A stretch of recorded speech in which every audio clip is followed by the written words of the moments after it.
Our story kicks off when out of nowhere, a notification announces that the immortality system is active for the host. Suddenly, the protagonist's soul slips out of his body as the guy screams in despair. He realizes he's been resurrected or traveled through time, and the first thing he sees is a big, fat cat. In its eyes, he can see the reflection of a giant black cat falling right toward him. Next, the giant feline simply flattens his face without a second thought. The guy wakes up again, and the system is already showing the rewards from kicking the bucket. Annoyed, he questions what kind of crazy system makes you level up by passing away and what this energy boost is all about. Full of rage, the young man punches the wall and shatters it easily, complaining about the cost-benefit of the whole thing. Right after, he's blown away by his new strength and figures the system might actually be good for something. Curious, he starts wondering what the skill points he just earned are for. The boy tries to call the system to ask a few questions, but the blue screen doesn't show any signs of life. Lying on the floor, he cries about not having a tutorial and having to figure everything out the hard way. Someone walks by, complaining about a beggar in the way, and the boy notices his original body is still there. Without even blinking, he walks over to his old body and starts rummaging through it, looking for anything hidden. The guy finds a few coins and realizes that if he passes on hundreds of times, he could get rich from the copies. He thinks that passing on hurts like crazy, but since it already happened once, he decides there's nothing left to fear. And so the boy starts testing various ways to meet his end, like taking a leap from a building, or even getting hit by a stray arrow out of nowhere while walking down the street. Lastly, he tries to eat until his stomach can't take it anymore and bursts. But all his attempts were useless, and his passing rating remained an F. A new screen appears, showing he only has 5 chances to revive, and the boy starts to panic. In other words, if he uses up all his chances and passes on by accident, it's game over. This means he'll be kicked out of the world, and the guy laments that even with a system, he's gonna fail. Stomping his foot on the ground, he decides he's not gonna let that happen and that he'll pass on with a purpose. The young man thinks there must be a way to make the most of this system to get ahead. Meanwhile, somewhere else, a person was casually walking through the city streets. A guy is collecting a debt from another man to buy medicine for his mother, but the debtor refuses to pay. Watching from a distance, our protagonist smiles because this was exactly what he wanted to see. Losing his patience, the debtor shoves the collector hard to the ground, telling him to let go. Our hero approaches the fallen man and offers to help him collect the debt. With his face all bruised, the man looks up and asks who the boy talking to him is. With a smile on his face, the young man replies that he's a guy who helps collect debts. A little later, they arrive at the debtor's house, and our protagonist walks in without even asking. The debtor, a big and strong guy, asks what he's going to do if he doesn't pay. He's going to deal with him. Before the guy can finish his sentence, a sword is already at his neck, leaving the tough guy terrified. The debtor tells the boy that if he takes him out, he won't gain anything from it. So the young man lowers the sword and tells the guy not to worry, because he won't be coming after him. With a sly grin, he says he's going to send his ghost to collect the debt. The debtor is completely confused as a dark aura starts to emanate from the boy's body. In a swift move, the protagonist takes himself out right in front of the debtor, who screams in terror. The system screen appears and his passing rating goes up to D, giving him more skill points. 7 days later, the debtor is sleeping peacefully in his bed, without a care in the world. Suddenly, a strange red energy starts to float around the sleeping man's body. Feeling something odd, the debtor wakes up in the middle of the night and rubs his eyes, still sleepy. Our hero's ghost appears before him with a creepy smile and says he's come to collect the debt. Outside, the boy celebrates with bags of money, while the debtor screams desperately for his mother. Another 7 days pass, and a woman tries to give medicine to a sick man lying in bed. Annoyed, the man refuses to take the medicine and blows the bowl away, not caring at all. Out of nowhere, our protagonist appears and drinks everything from the bowl, leaving the two of them confused. With a smile and a thumbs up, he gives a positive sign as if the drink was good. Immediately after, the young man drops to the floor, gone, leaving the couple in shock at the scene. The man then gets up and accuses the woman of trying to poison him, just as the boy's soul reappears. 1 hour later, the same man appears on the street, handing a bag of money to our protagonist. Crying with gratitude, he thanks him for his brother, having tested the poison and proving his innocence. The young man takes the money, saying he likes to help, and so 3 whole months of work go by. On a table, a cup of tea is served peacefully during a sunny afternoon. Our hero is now rich and well-dressed, all thanks to his unique ability to collect debts by passing away. He discovered that passing on to defend others increases his rating, and he became the Deb King. His physical condition has improved a lot, but now he has a new problem with his power rating. To level up, he needs better quality passings, and this world has some very powerful villains. He thinks facing strong people is the way to go, but his current physical condition is much worse than theirs. Determined, the young man decides he needs to find some fighting techniques to forge a new path. Sitting at a table, he's surprised by someone who asks if he is Kiyomu, the Dead King. In front of him stood a beautiful woman with long hair, a blindfold over her eyes, and a staff in her hand. With a goofy grin, the boy confirms who he is, thinking the lady looks like a video game character. She tells him that her family was wiped out by the Wuji Society, and that she was the only one who managed to escape. Looking at the young man, she asks if he can help her collect this debt of blood. In return, the woman offers to teach him the powerful immortality fist of the Kyo family. Completely distracted, the young man asks if her name happens to be Ning, leaving the woman confused. Sometime later, on a busy street, someone starts yelling loudly for the boss of the place. Our hero was at a melon stand and started messing with the vendor with some lame jokes. The vendor, a muscular guy, asks if the kid is just there to stir up trouble, and the young man confirms it. Losing his patience, the butcher grabs his cleaver and threatens to make mincemeat out of the young man on the spot. With a dark smile, the young man reveals that the butcher took out the Kia family, and that today he will pay. Then the young man charges forward, using his 8th series of exercises that he learned not long ago. But he was no match and ends up taking a huge blow to the head from the giant man's cleaver. The boy drops to the ground, gone, while his soul floats out of his body in front of everyone. Even after having checked out, our hero still had a smile on his face, as if it were all part of a plan. The butcher gets furious for not controlling himself and orders his men not to let the body disappear. The protagonist revives a short distance away, but feels a terrible pain in his shoulder and complains about the injury. Despite the pain, he smiles and says that getting sliced hurts a lot, but it's also fun. He searches his old body for his wallet while complaining to the system for more benefits. A screen pops up showing that he has reached rating C and completed the beginner level of the fist. The young man realizes the system wanted him to use the points to increase the technique's proficiency. The system informs him that he doesn't meet the requirements to distribute the points and will do it randomly. He has a new target to test his skills on and decides he needs to make the butcher take him out. The wind blows hard through the city streets as a new hunt is about to begin. In a shack, the butcher tells his master that he took out a kid from the Kia family. He writes on a scroll that the family was wiped out and that an hair showing up is suspicious.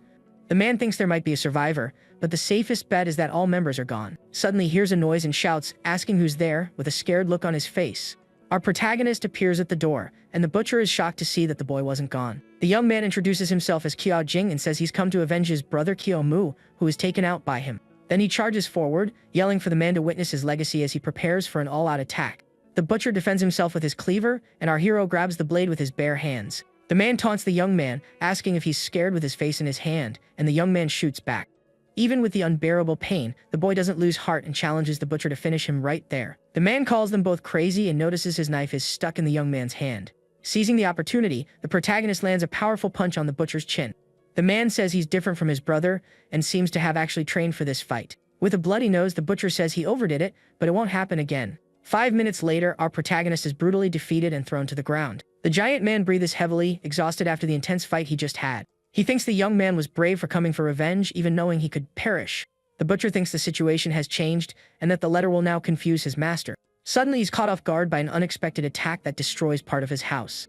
Yet another brother appears to avenge the fallen one, and the butcher prepares to fight them all. A huge explosion destroys the shack while a carrier pigeon flies far away. The man falls to his knees on the ground, completely defeated and bleeding, with no strength to continue. Exhausted, he complains that he took out the youngest, and now the older one came, and that this never ends.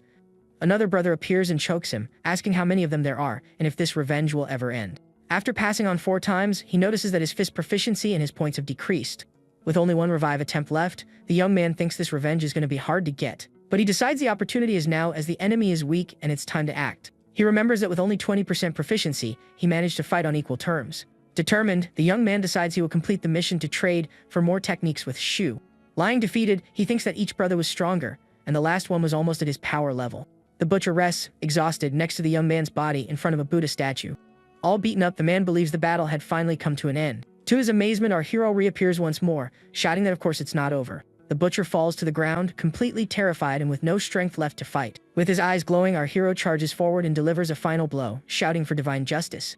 The battle finally comes to an end, and the butcher Zhang meets his end at the hands of our protagonist. After the victory, he takes the money bags the man was carrying as a nice reward. He finds a letter and realizes that being taken out by a villain can yield a higher rating. With a smile, he decides to take the other letter to Shu and see if he can get more benefits from it. Soon after, he walks calmly through an alley in Yan City to meet his client. Arriving at a house, he takes off his hat and announces to Shu that he is finally back from the mission. The young man then opens the bedroom door and enters to give the woman a report on everything that happened. With her sharp perception, the woman asks where he's been all this time he was missing. She listens intently and notices that the boy's voice is very different from what she remembered. The woman says his voice has changed and that he now sounds like an adult because of the energy boost. He tries to play it off, saying it's normal, but the woman, suspicious, asks for proof of his identity. Not knowing what to do, the young man awkwardly asks again if her name happens to be Ning. A flashback shows that he spent the entire last month asking her random names. To prove who he is, the young man approaches from behind and gives the woman an unexpected hug. With a goofy smile on his face, the young man thinks they are pretty close now. Her hand slowly approaches his as the boy gets a little nervous about the situation. The woman then recognizes him by his scent and confirms that it's really him in front of her. She says her divine eye cannot be fooled, but the young man jokes about the sharing in. He then asks when she will teach him the second chapter of the fist. As promised, The young man insists, saying he feels he's almost in the force accumulation phase and wants to learn soon.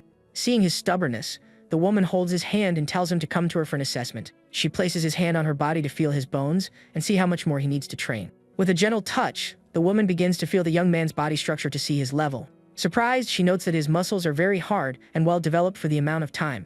The woman is startled and asks what he made her touch, and the young man doesn't understand her question. He says it was just his arm, and she's impressed that he achieved that in just 1 month. She praises the young man, saying he's incredible, but that there are no shortcuts to training strength. The young man takes advantage of the compliments and asks her to teach him the next step of his training now. He thinks the Immortality Fist is perfect for his cultivation and needs to master it as quickly as possible. With determination, the young man transforms into a cute kitten and says this is his path of cultivation. The woman tells him to finish his training first, and the boy reveals he has already defeated the butcher. Shocked, the woman spits out all the tea she was drinking and asks how that's possible. He tells her he found a secret letter on the man's body but couldn't understand the writing.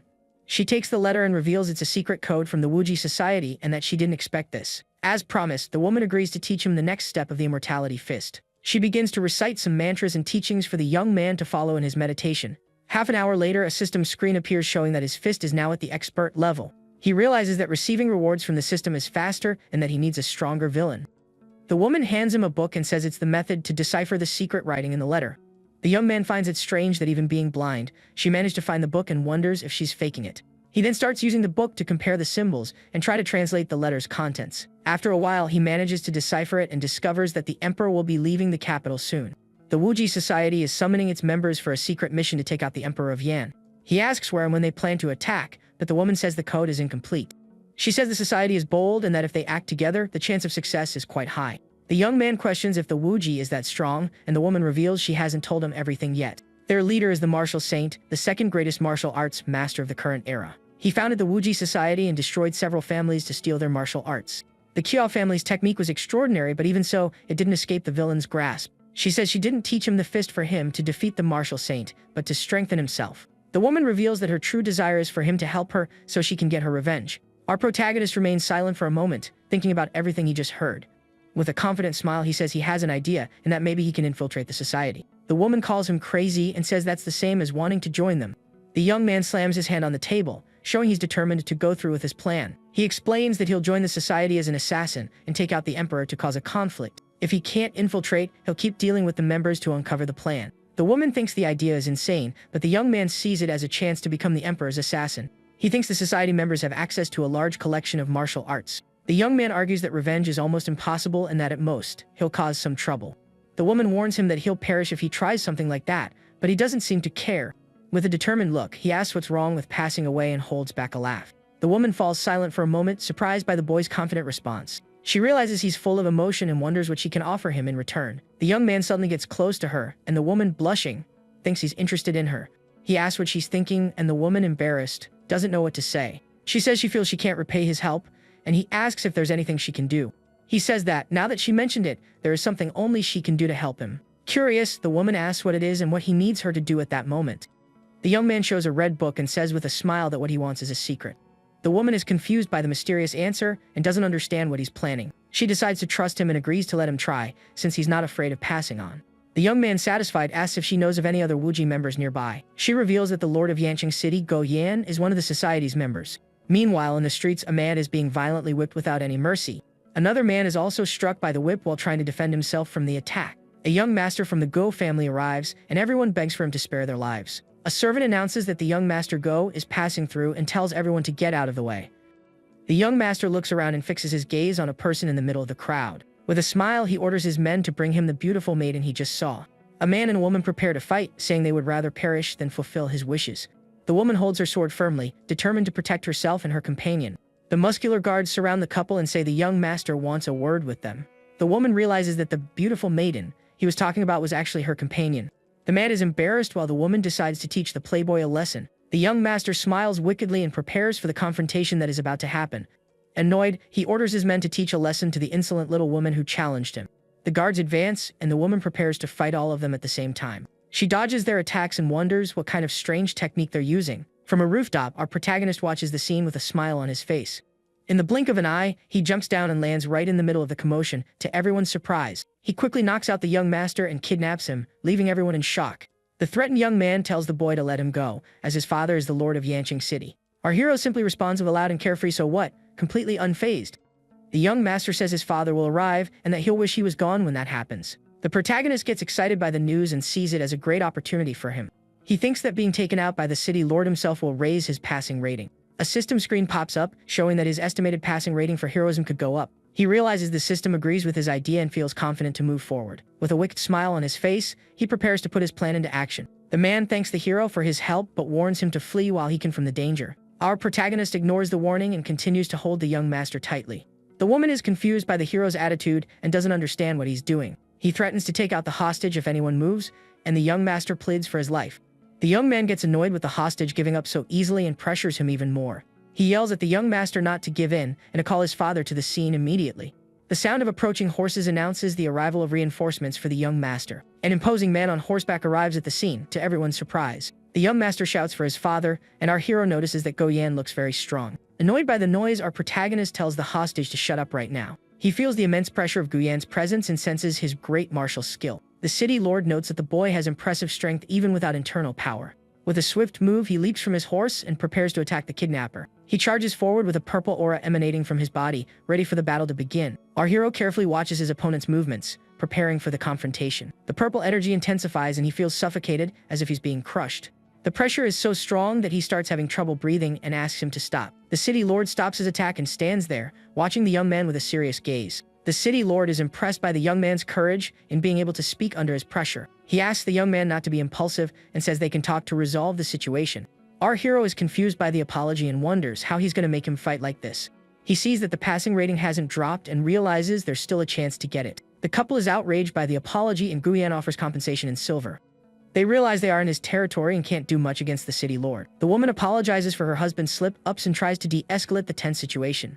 Some people in the crowd comment that it's better to avoid more trouble with the young master. Annoyed, our protagonist shouts Gu Yan's name, drawing his attention. He questions if the city lord thinks a little money and apology solves everything. The young man lists the young master's crimes and says he's used to cleaning up his messes. With a serious look, he says the young master must pay for his actions with his own life. Go Yan realizes the boy won't yield to threats and that the situation is getting complicated. He asks what the young man wants to release his son and tries to negotiate a peaceful solution. Our hero says that getting what he wants to release the hostage is very simple. With a wicked smile, he says that unless he himself passes on, he won't let the young master go. He then forcefully throws the hostage away, to the surprise of everyone present. The couple is shocked by the stranger's actions, who risked his own life to defend them. The city lord says it seems they have nothing more to discuss and prepares to fight. He charges forward at high speed to attack our hero, who prepares for the final confrontation. With a determined look, our hero readies himself for the city lord's final attack. Go Yan advances with his sword at high speed towards our protagonist. The young master is thrown far away and hits the ground with the impact of the launch. Our hero is caught by an older man and immobilized with no chance of escape. He celebrates having achieved his first high rating passing from the system. The city lord approaches and asks for the name of the boy who challenged him. He introduces himself as Kiamu and challenges the city lord to take him out if he wants to. Go Yan is impressed by the young man's courage and acknowledges his bravery before him. To everyone's surprise, the city lord orders the older man to release the boy. He praises Kiamu's courage and invites him to serve in the army at his palace. Our hero cries in despair, as the script didn't go as he expected and his plan failed. The young master approaches his father and complains about the humiliation he just went through. Losing patience, Gu Yan slaps his son and scolds him for his behavior. He orders his guards to take the young master back home and punishes him severely. Go Yan holds the reins of his horse and prepares to leave after resolving the situation. He tells Kiamu that if he decides to, he can report to the palace at any time. Our protagonist is left petrified and confused by the unexpected turn of events.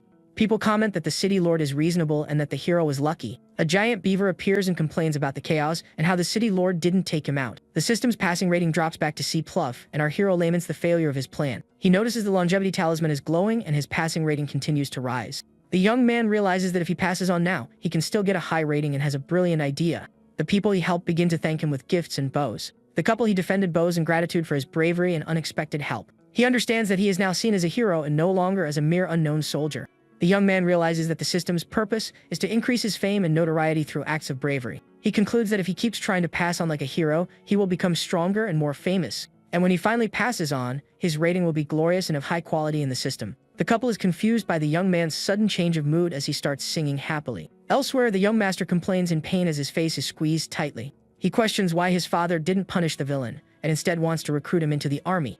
Go Yan tells his son not to worry and that he doesn't need to rush things. He explains that the people's resentment was obvious and that taking him out would tarnish his image. By recruiting him, he calms public resentment and also gains a reputation for being merciful. He punishes his rebellious son and confines him in the palace for a month with no permission to leave. Goyan reveals that the emperor might visit the region and wants to prevent his son from getting involved in something fatal. The young master gets excited about the news of the emperor's visit and questions its truthfulness. His father warns him that the emperor's location would never be revealed to avoid assassins. The son asks if Kiyomu will accept the invitation to join the city's defense. Goyan says it doesn't matter if he accepts or not, as there are other ways to deal with him. Goyan thinks of using the mountain bandits to eliminate the young man in a battle. On a rooftop, the woman questions why he still wants to join the city guard. The young man says it's likely a trap and that he's going to the palace anyway. The woman notices the young man's determination to risk his own life for his goals. She decides to teach him a powerful technique to help him on his dangerous journey. She explains that it's a secret martial art of the Kiao family that instantly boosts power. The demonic liberation technique is revealed, and the young man holds the book with great interest. With his eyes sparkling, he gets excited to learn that something so incredible actually exists. She warns him that he first needs to develop internal power to use the technique until his end. The woman praises his heroic spirit and says his progress will be faster than others. She smiles softly, happy to see the young man's enthusiasm to learn and grow stronger. She says she gave him the technique in the hope that he'll have a chance to survive.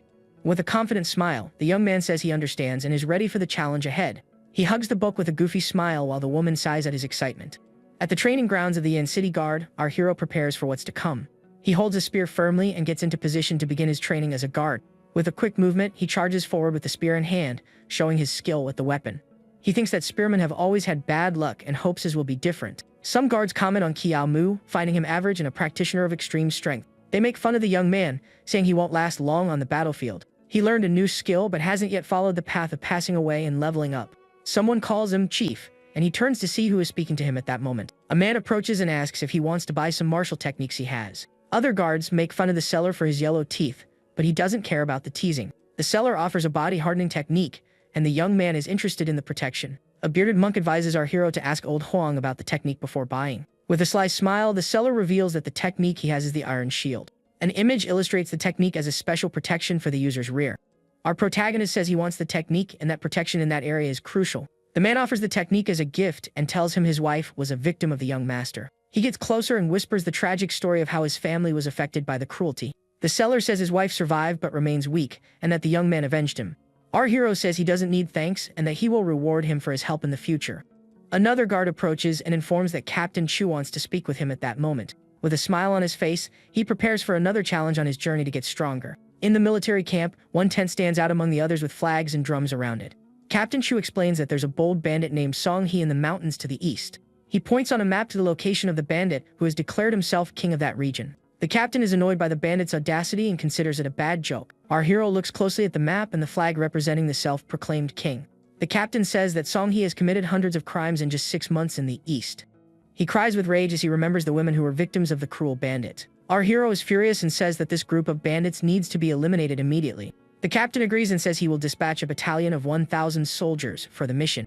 He praises the young man's courage and invites him to be the leader of the vanguard on the mission. Our protagonist clasps his hands with determination and prepares for the challenge ahead. With a war cry, he accepts the mission without a second's hesitation. He walks through the camp, thinking about the responsibility he has just taken on. He reflects on being chosen as the vanguard leader in a battalion of 1,000 soldiers. The young man smiles and realizes that the city lord has finally made his move with this excuse. With a determined smile, he says it's time to turn his departure into something valuable. A shadow lurks outside a tent, watching the movements within. The captain wonders if the young man is naive or overly confident to accept the mission. 5 days later, our hero observes the eastern mountain, ready for his new mission. The soldier Huang offers to be his guide, saying he knows the area well and where the thieves are. The young man agrees and tells the man to hide behind him if anything dangerous happens. Moved, the guide says the chief is the kindest man he has ever met in his life. The protagonist shouts that it's an order, as he can't let him ruin his chance to pass on. Hidden in the tall grass, a sharp blade waits patiently for its next victim. The guide makes small talk and asks the young man what he was like when he was 15 years old. He replies that he was taken out by the butcher Jung and tells the man to shut up and lead the way. Suddenly, something flies past them in the tall grass, slightly startling the guide. Immediately after, a shower of arrows is fired in their direction, sending the man into a panic. To save the guide, our protagonist kicks him forcefully out of the path of the arrows. The young man positions himself right in front to be hit while the other man lands safely on the ground. With a smile on his face, he uses his spear to defend against some of the arrows coming his way. As he gets hit, he complains that TV shows lied to him, and a soldier shouts his name in shock. Soon after, several masked bandits jump out of the grass and attack the fallen guide. Even with arrows in his body, the protagonist manages to move and protect the man from the blow. He gets excited seeing the immortality lock glow and knowing his passing will be of high quality. With his spear glowing, he shouts for the other soldiers to follow him, as he will lead the way. The young man then charges forward with a smile on his face, ready for the battle about to begin. With an agile move, he manages to defend one of his comrades from a surprise enemy attack. One of the soldiers cries out in pain as he's caught off guard by an enemy. To hit the soldier, the bandit pierces through his own comrade without hesitation. The blow lands squarely on the man who has no time to react to the attack. With a smile on his face, our hero charges forward and takes down several enemies at once.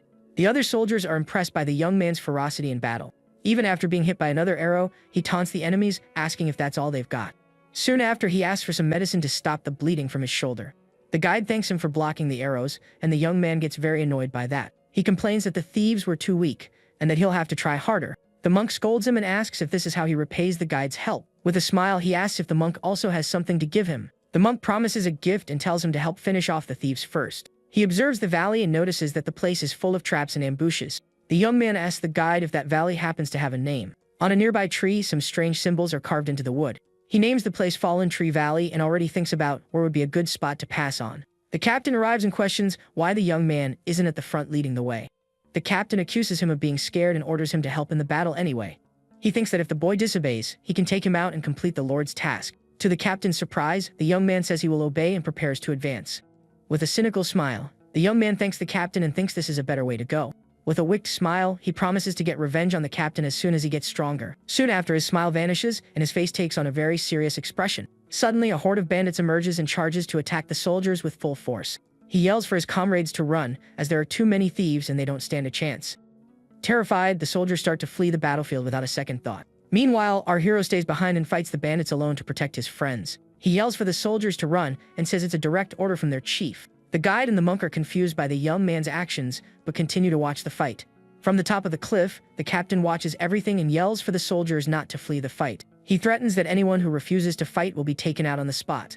The young man understands the situation and realizes the captain wants everyone to perish there with him. Inspired by their chief, the soldiers decide to return and fight together until the end of the battle. The battle resumes and swords clash forcefully against the soldiers' armor. Our hero grabs a bandit and threatens him not to get in his way. The guide says they can't let the chief fall alone in that bloody battle. Annoyed, the young man yells at them to stop talking nonsense if they don't want to get hurt. Then he charges alone towards the enemies while the guide desperately shouts his name. All beaten up, he thinks he will do what others cannot and say what they don't have the courage to. Immediately after, an arrow strikes him right in the neck, and he passes on once more.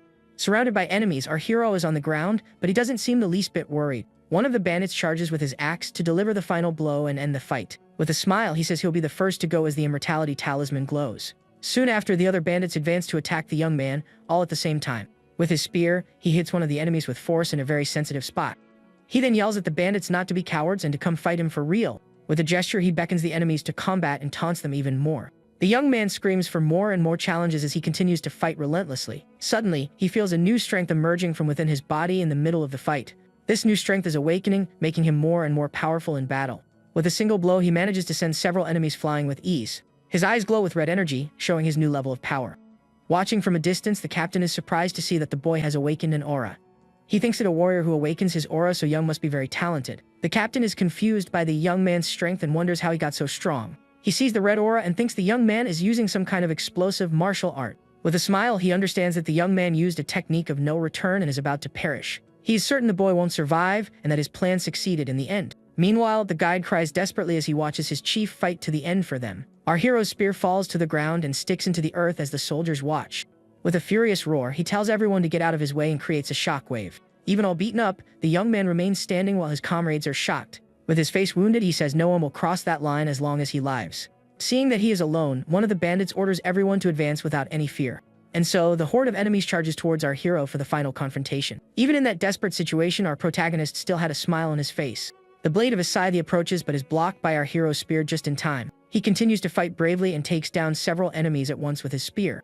The young man is hit several times, but his eyes glow with power, and he doesn't give up. Watching the scene, his comrades cry with sadness and anger at their chief's sacrifice. More arrows hit the young man's body, who endures the pain and continues to fight bravely. A hand catches a blood-stained leaf that falls, symbolizing the hero's tragic end. Standing on a pile of bodies, the protagonist faces his comrades with a victorious look. Even with several arrows in his body, he stands firm like a statue of a great hero.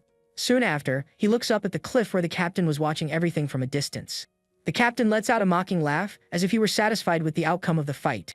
Inspired, the soldiers shout that they will not disappoint their chief and charge into battle. The captain also joins the fight and advances with his sword in hand for combat. His horse tramples over the bodies of the fallen bandits without any mercy.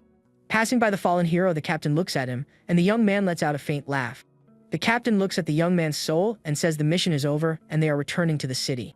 The guide questions the decision to return, as they haven't destroyed the bandits' base yet. The captain justifies himself by saying the terrain is dangerous and orders everyone to retreat immediately. The soldiers decide to take the chief's body to give an explanation to his blind sister. While his friends hold a vigil for him, our hero begins to resurrect somewhere else. With a new look and more mature, the young man comes back to life with his spear in hand. The system screen shows his Class B passing rating and the rewards he earned. He is shocked to see that a single Class B passing increased his mastery of the technique so much. A Class B passing is equivalent to 20 years of training with 150% dedication. Now the young man trains with his spear and imagines what a class of passing would be like. With his new skill, he practices his spear movements with incredible precision. His aim is so good that he can stop his spear just millimeters from an ant. With a smile, he realizes that a high-quality passing brings many extra benefits. The captain feels a chill, and the young man says he's going to thank his brother for taking him out. Meanwhile, the soldiers march back to the city, carrying their chief's body. They find the tree with the words the young man wrote, and the captain is confused. The soldiers realize it was the chief who left that message for them at the site. The monk cries and says the chief knew about the ambush but couldn't refuse the orders. The guide also cries, saying that his chief sacrificed himself for all of them on that mission. Suddenly, the captain approaches annoyed and asks what they are carrying. The soldiers kneel as the captain approaches them with a very serious look. The guide explains that they are carrying the body of Chief Kiyomu for his funeral. The captain repeats the young man's name to himself with a thoughtful expression. Angrily, the guide wonders if the jerk will forbid them from taking the body. But the captain says that Kiyomu passed with honor and should not be left behind. Annoyed, the guide thinks it's all the captain's fault while he promises to take care of the funeral. The man thinks all the credit went to him and that he should thank the impulsive young man.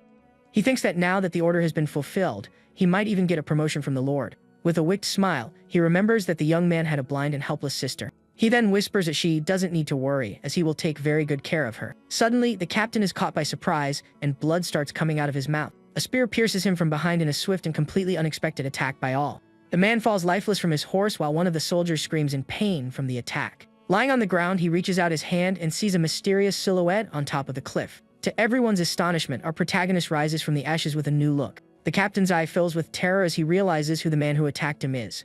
And so, Lieutenant Chu meets his end at the hands of our hero, who has taken his revenge. One of the soldiers screams desperately, warning everyone that they are under a new attack. Confused, they wonder who the enemy is, and the guide remembers the shadow on the mountain. A soldier then reveals the face of the body they were carrying, and it wasn't the chief's. The guide and the monk talk and realize it's an ambush by the thieves. A soldier shouts that the thieves are back and that they are very strong. Someone orders a retreat, but another soldier is hit by a fatal spear. Our hero watches everything from a distance with a smile, seeing the soldiers flee. He thinks that he has now surpassed Class 8, as the lieutenant didn't even see the attack. The demonic explosion technique he used is perfect for his style. He gets excited as the soldiers will hunt the assassin, and he might get taken out. Suddenly, he hears someone shout that the thieves are back and is surprised. Annoyed, the young man complains that the soldiers are running away and ruining his plan. He then realizes that the voice shouting is the guide's and gets confused. Angrily, he complains that he sacrificed himself and the guide won't let him pass on in peace. With a smile on his face, he thinks he can still continue with his plan. Looking at the bushes, he sees the hidden thieves and finds it convenient. He challenges the bandits, saying he won't bow down and they can come at him. The young man strikes his departed, poos for the thieves to remember him from the fight. The bandits call him a ghost and run away while he asks about their injuries. He introduces himself as Kiyomu's brother and says he has come to avenge his passing. Confused, the young man corrects himself and says he will avenge the brother who is taken out by them. One of the thieves says not to believe him, as he is a ghost who wants to get them.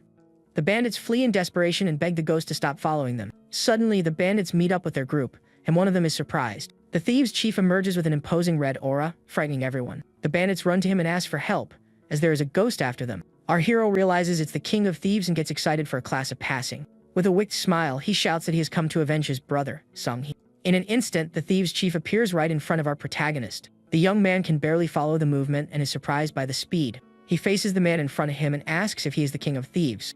The man lets out a mocking laugh and calls him a warrior, ironically. Suddenly, the man's hood falls, revealing a young and very different face. He introduces himself as Wang Song-hee, and our hero is shocked by his appearance. The young man has a drop of sweat running down his face, not knowing what to say.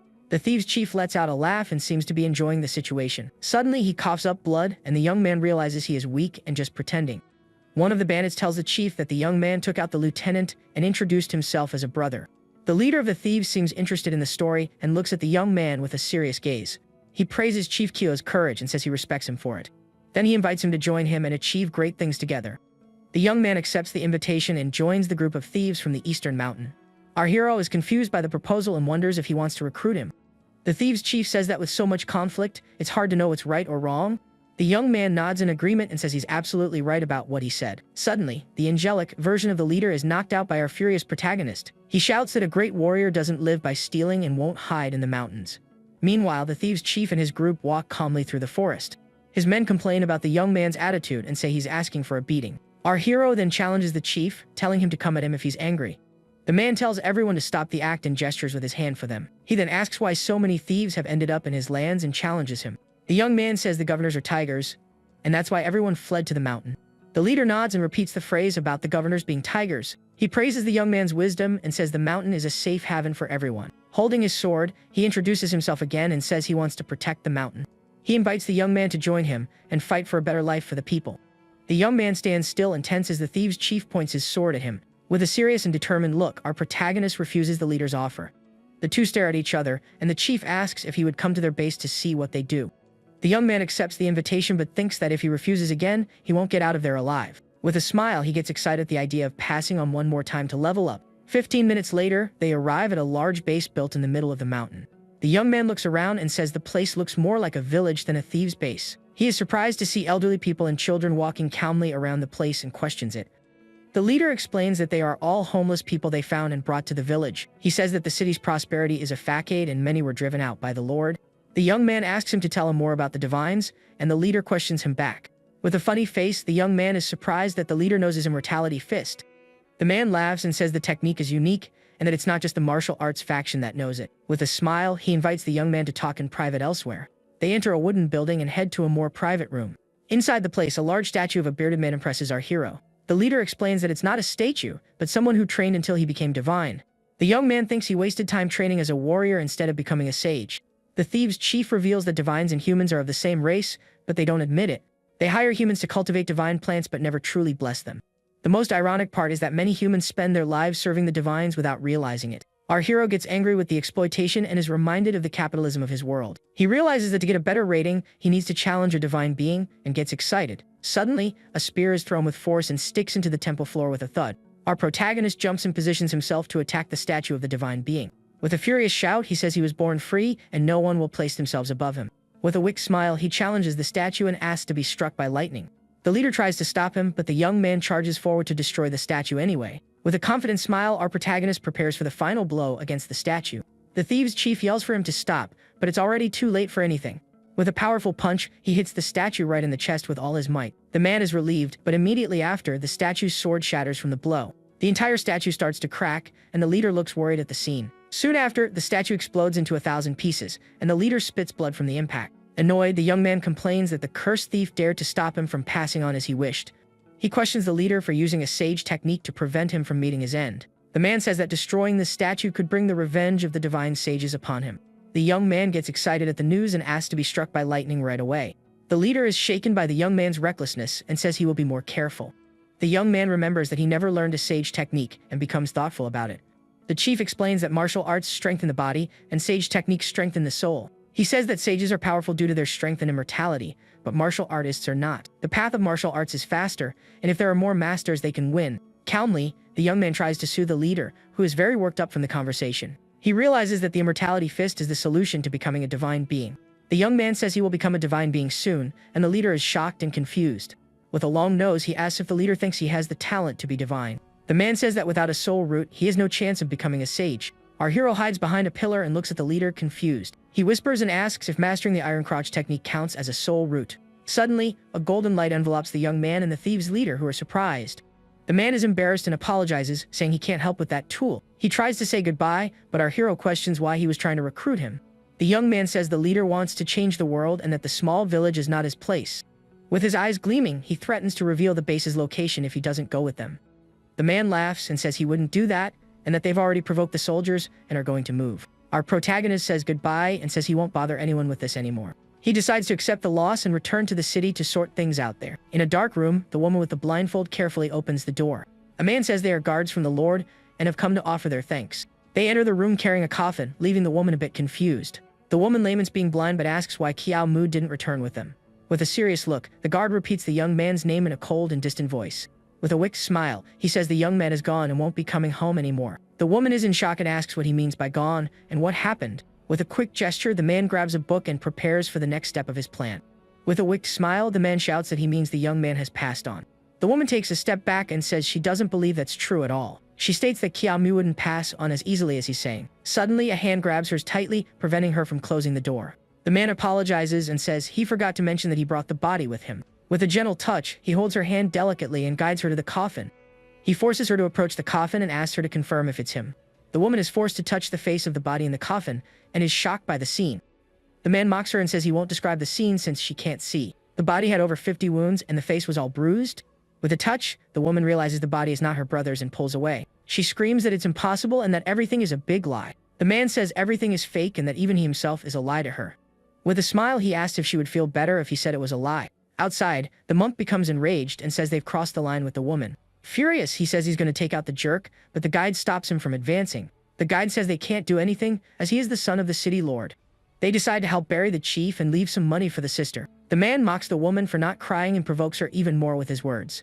With a smile, he says he'll give her something else and prepares for the next act. With a dark smile, he offers a stew made from the great warrior's liver to the woman. The woman screams in anger and disgust at the man's cruelty. Losing his patience, he orders his men to give her the soup anyway. The woman is surrounded by men, and the bowl of soup is offered to her by force. Suddenly, an old man's staff falls to the ground, drawing everyone's attention. The men hold the woman and prepare to force her to drink the contents. With a wicked smile, he pours the soup into her mouth and tells her to drink it all. One of the soldiers cries in anger at the scene, feeling helpless to intervene. Suddenly, the guide appears and drinks all the soup, saying it's delicious. The young master is furious and calls him trash for daring to steal his food. With a kick, he knocks over the soup bowl, which falls and spills on the floor. The guide apologizes and says his friend is a bit off and doesn't know what he's doing. With a grim look, the young master glares at the soldier with anger. The guide starts to feel sick and throws up all the soup he just drank. Suddenly, a mysterious voice praises the soup smell and catches everyone's attention. The young master turns around annoyed and asks who the intruder is that just showed up. To everyone's surprise, our protagonist reappears with a hat and a spear. The guide shouts the chief's name, emotional to see him alive and well. The woman is also surprised to hear the young man's name and can't believe her ears. The old man is also startled by the young man's appearance and stares at him with a serious look. The young master is in shock and shouts that it's impossible for the young man to be alive. He looks at the coffin and sees the body of the soldier he used to deceive everyone. The body in the coffin was all beaten up and looked identical to our heroes. With a laugh, our protagonist takes off his hat and faces the young master with a smile. In a swift move, he charges and attacks the young master forcefully with his spear. The young master's eye fills with fear as he sees the speed of the young man's attack. He manages to dodge the spear just barely and is startled by the force of the blow. The soldiers and the blindfolded woman are shocked by the scene they are witnessing. The woman is held by a guard as she watches the fight with attention and curiosity. The young master defends against the attacks, but our hero pressures him with several blows. With a cut on his hand, the young man doesn't give up and continues to fight with even more force. The young master is terrified by our hero's gaze, which looks demonic. The soldiers comment that maybe this isn't the real chief and that he is stronger. The old man questions the young man's identity and says his aura isn't that strong. With a serious look, he introduces himself as Qiao and says he is the young man's brother. With tears in his eyes, he says that Qiao Mu is his brother and he has come for revenge. With his eyes glowing red, he prepares for the final attack against the young master. With a red aura, he threatens to take everyone with him even if he perishes there. The old man challenges him and asks who he thinks he is to say such things. The young master shouts for the old man to run and says they'll come back later to settle things. The young master tries to flee but is caught by the soldiers who hold him tightly. The old man mutters something as our hero prepares for his next move. With his hand injured, the young man thinks he needs to prepare to pass on again. He says he will bury his brother in the mountain outside the city the next day. The old man gets the hint and realizes the young man will be out of the city tomorrow. Our hero complains of hunger, and the soldiers are shocked by his attitude. He then grabs the pot of soup and starts drinking the contents without a care. The soldiers shout for him not to drink the soup, as it's from his brother. With his mouth full, he makes a disgusted face, and the guide throws up a rainbow. The young man shows a piece of liver and says it's from a pig, not his brother. He pretends to cry and says he heard his brother met a tragic end and was missing organs. The woman touches him, and he hides behind her, saying he hid well. The young man is startled by her scent and realizes she is very close to him. He screams in embarrassment, and the woman is confused, not understanding what happened. Suddenly, the young master screams that Qiao Mu's ghost has appeared in the Gu clan.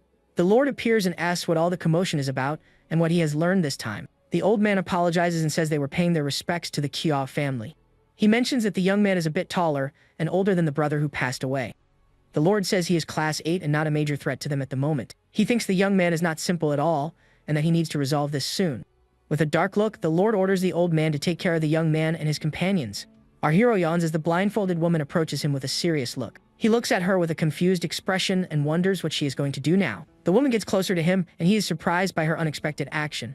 With a scared look, he tries to back away and wonders what she is doing. To protect himself, the young man says he is already 28 years old and has 13 concubines at home. The woman looks at him with a serious and thoughtful expression, as if analyzing the situation. She then calls him by his name, and the young man and the soldiers watch her attentively. He receives a bag of money from the governor, but finds the man's efficiency strange. The soldiers confirm that the money is from the governor and are happy with the help. With a smile, our hero realizes that the money actually belongs to the soldiers. He refuses the money and gives it back to the soldiers, who are surprised by his action. The monk offers a martial arts book as a thank you gift to the young man. Excited, he takes the book and sees that it's another basic skill he needs to learn.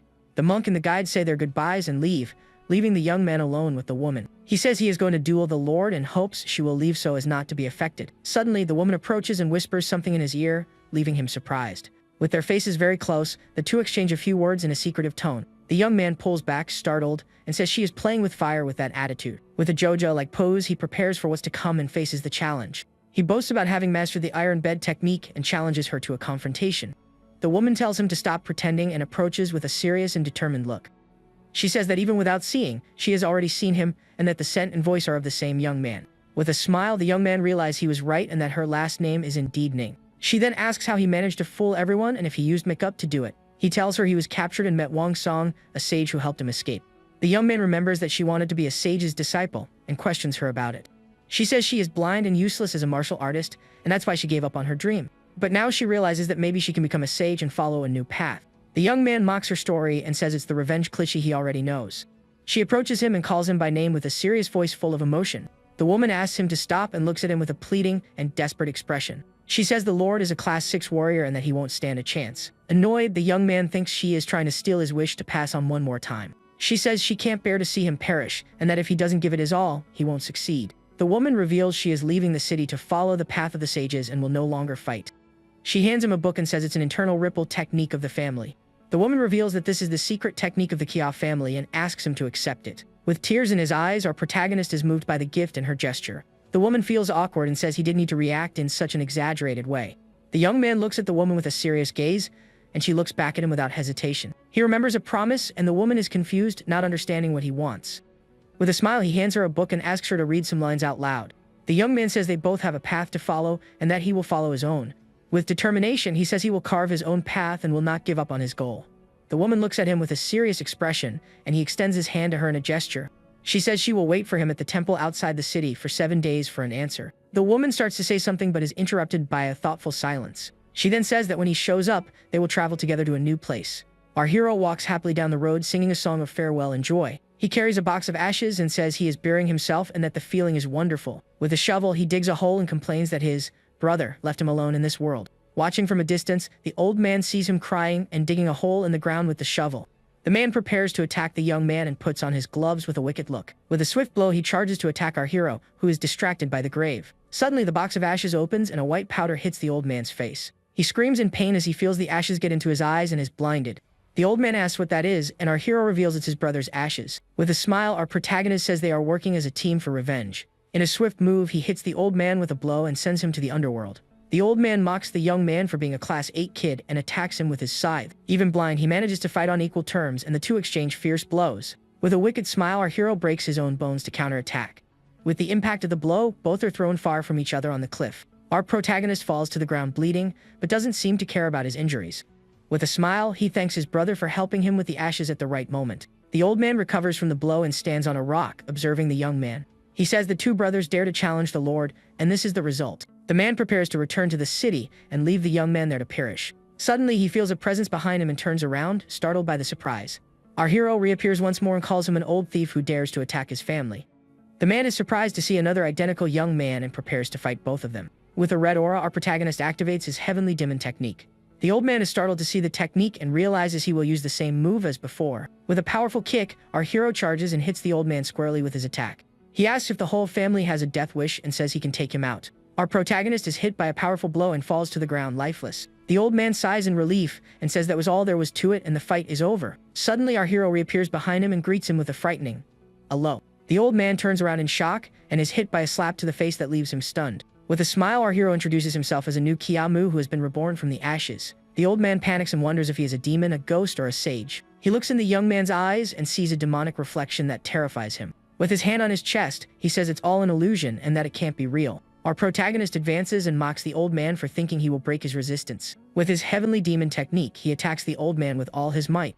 The man wonders why the entire family starts a fight with that technique. With a powerful kick, our hero hits the old man squarely and sends him flying. He attacks with several punches, and the old man can barely defend against the rapid blows.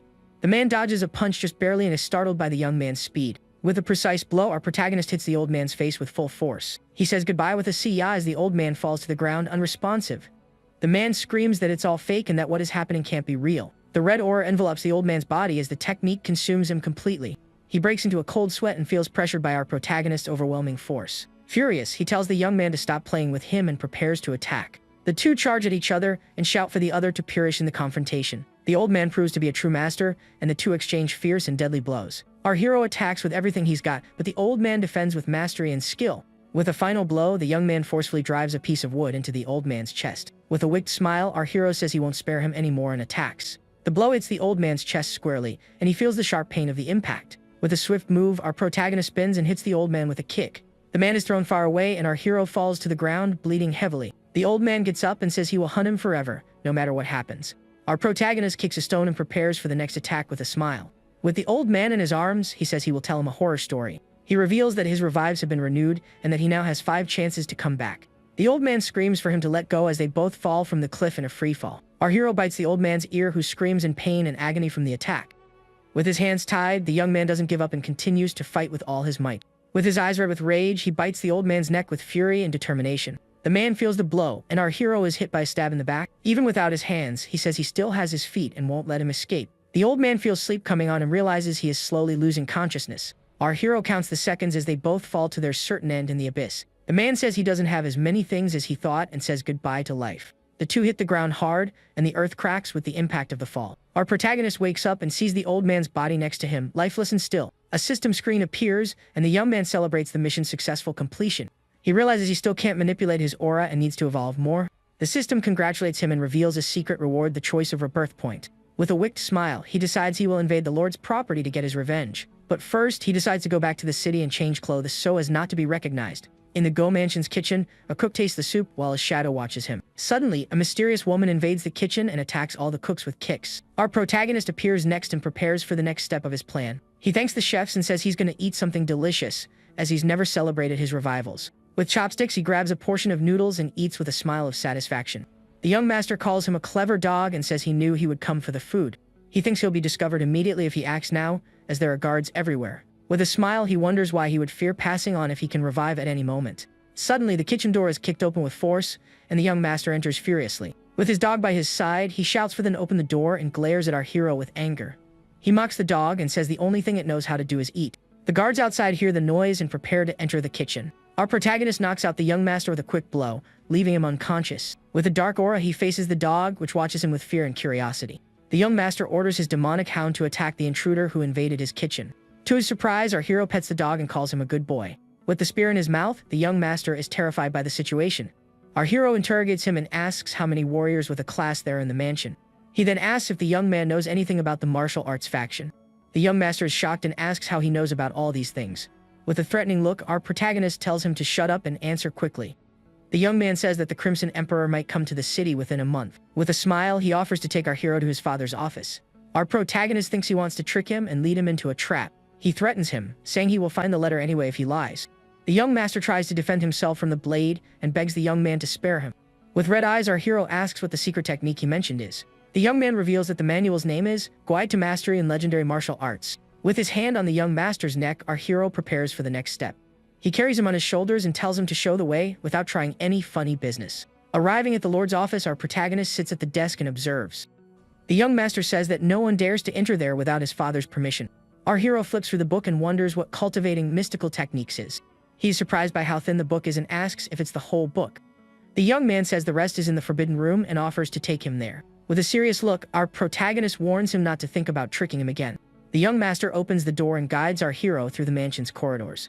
They walk together as our protagonist keeps the young man under his control. The young master thinks he needs to get rid of the young man, but can't see his expressions.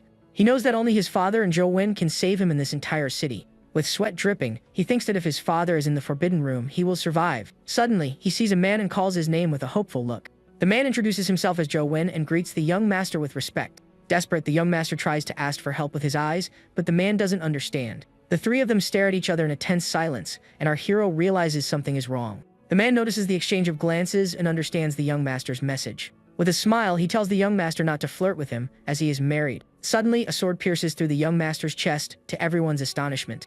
The man is shocked to see the scene and can't believe what is happening. Our protagonist holds the young master and looks at him with a cold and distant gaze. The man shouts that there is an assassin, and that the young master has been gravely injured. Annoyed, he charges with his sword in hand to attack the young master's assassin. With a wicked smile, our protagonist prepares for the confrontation to come. With a kick, he throws the young master's body, and the man catches him in his arms. Our protagonist observes the scene with a serious look and prepares for the next step. With a determined look, he faces the man and prepares for the battle that is about to begin. Suddenly, the city lord appears with a purple aura and a dark look. He advances slowly and faces our hero, who observes him with attention and a smile. The lord looks at the young man with a disdainful gaze and prepares for battle. With a smile, our protagonist says that he finally decided to act and faces him. His eyes glow with an intense blue light as he prepares for the confrontation. The two charge at each other and exchange powerful blows with their weapons. With a strong blow, the lord throws our hero far away, who crashes through a roof. He lands safely on the ground and prepares for the enemy's next attack. With blood in his mouth, he challenges the lord and tells him to take him out if he can. The man charges with his spear, and our hero defends himself with his weapon with a smile. The two exchange several blows, and the fight intensifies with each move. With a powerful blow, the lord manages to disarm our protagonist with his spear. The young man's spear falls to the ground and sticks into the earth with the force of the blow. With a smile, he boasts about having mastered his technique and that he won't perish. The lord advances with a powerful punch and hits our hero's face with full force. Furious, he asks why the young man took out his son without any mercy. With a smile, our protagonist says that if evil is not punished, the heavens are biased. He then prepares for the next move and faces the lord with a defiant look. With a furious shout, he says that if the heavens won't punish him, he will do it himself. The man falls to the ground, defeated, and looks at the young man with surprise and fear.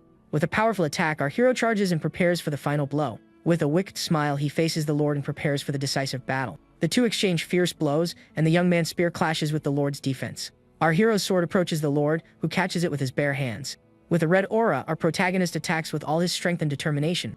The lord threatens that he will hang the young man's body for 10 days as a tribute to his son. With a powerful kick, he throws our hero, who falls to the ground unresponsive. The people in the crowd cheer for the lord as they watch the fight attentively. With blood in his mouth, our protagonist begs to pass on quickly and end the pain. With a wicked smile, he faces the lord and challenges him with a look of contempt. The man draws his sword and prepares for the final blow against our hero. With a swift move, he attacks, and our protagonist tries to defend himself with the spear. The blow hits the young man's hands, which are destroyed by the force of the attack. The man says the lord hates brutes and that he will destroy every part of the young man. With his sword in hand, he prepares to attack our protagonist's legs. With a precise blow, he hits the young man's legs, who screams in pain from the wound. Our hero realizes the old man just wants to torture him and won't let him be satisfied. He begins to recite a poem, and the lord looks at him with surprise and anger. The man asks why he is in a good mood even in that terrible situation. Furious, he attacks him and asks how he dares to compose a poem in such a situation. With a wicked smile, he activates his heavenly demon technique once more. With red eyes, he charges, and the lord prepares for the attack with his sword. The man is surprised to see that the young man held back his ability until the last moment. With a swift move, our hero dodges the blow and attacks the lord with a kick. He falls towards a well, and one of the guards is startled by the scene he sees. The lord realizes the young man is fleeing and is furious with his action. Our protagonist falls headfirst into the well and passes on once more from the impact. The man is shocked by the young man's stubbornness and doesn't understand his self-destructive attitude. With a strong blow, the lord drives his sword into the ground with anger and frustration. He complains that even with so many people, they let the trash escape from the mansion. Furious, he orders his soldiers to go to the Kiao family and spare no one. He calls Jo-win and orders him to go down to find the young man's body in the well. The man agrees and prepares to carry out his lord's order immediately. Meanwhile, by the river outside the city, the thieves' leader and his group are walking. Suddenly, one of them spots something strange floating in the water and approaches to see. They find our hero's body floating in the river and are surprised by the scene. The leader orders his men to fish him out and get him out of the water to see if he's alive. 3 days later, the news of the young master's passing spreads through the city. A wanted poster with our hero's face is put up on the city walls.